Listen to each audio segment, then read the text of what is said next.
Gaurkoan San Esteban auzoaren inguruan hitz egitea gatozkizue. Aurreko legealdian, Bilduko gobernua zegoenean, gu gobernuan ginenean, halako parte hartze prozesu bat eman zen, bai auzotarrekin, bai auzoan parte diren eragileekin, eta herriko beste zenbait iritzi kontuan hartuz, eta orduan pixkat ondorioztatu zen, halako lau oinarri ez, auzoak bere izaera errespetatu behartzula edozein izan da etorkizunean izango zuen plana, azkenen auzo lasai eta berde bat eta zegia, orduan ezintzala beste halako eraldaketa bat ezintzula jasan, aktibitate ekonomiko garbiak behartzitula auzo horrek, eta egia da gaur egun martxan dauden guneak ere errespetatzea eskatzen eta gune horien oinarri kulturala izanik, aktivitateak ere hortik jo behartzutela planteatzen zen. Bai ferialekoa, bonberenea, boxa edo tokiko euskarazko komunikabideen gune izan da, horrek behartzuela etorkizuneko gune izan ere.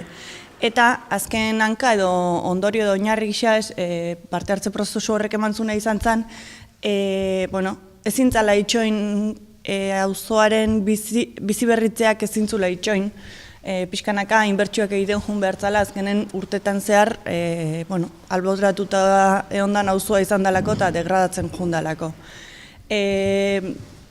Oinarri horiek hartuta planteamendua zen plan orokorra aldatzea, ala eskatzezulako, azkenen bere garaian azkenengo plan orokorra onartu zanen, orduko udal gobernuak 1000 etxe bizitza itea plantatzen zituen, da ordu noi ikuste zen etzala bate bideragarria. 1000 etxe bizitza horietatik, bai EAJak 700 jeisteko proposamena luzatzezun, guk Bildutikan hainbeste etxe bizitza ez genitu ikusten ez auzorako beharrezko izan zitezkenik, ez da Tolosarako azkenen badaudelako beste gune batzuk, eta beraz gelditu zen plana adostu gabe.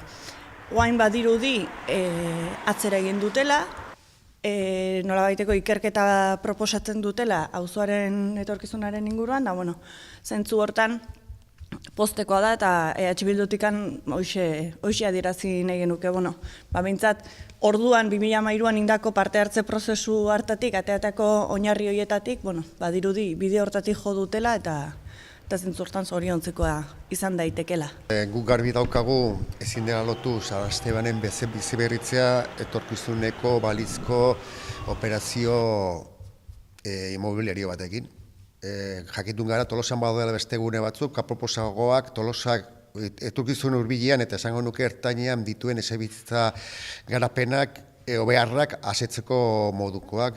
Orduan guk garbi daukagu San Estebango herritarrak besteak bezain Tolosar direla eta beste Tolosarrek gozatzen dituzten baldintzak behar dituztela gozatu eta horretarako bizi berritu behar dela auzoa eta herritarrei bizitzeko inguru giro goxo bat jarri behar zaiela. Gure proposamena izango da, aurrekontuak eztabaidatzen hasten garenean Laster udal gobernuarekin planteatzea ton urtean inbertsioak inbertirela San Esteban bizi berritzeko eta horiteko dirua badaukagula alagia Eloxi parkea ordaintzari utziko digugulako, jada osorik ordaindu dugulako eta 2 milioi euro gehiago izango dugulako inbertitzeko Tolosan.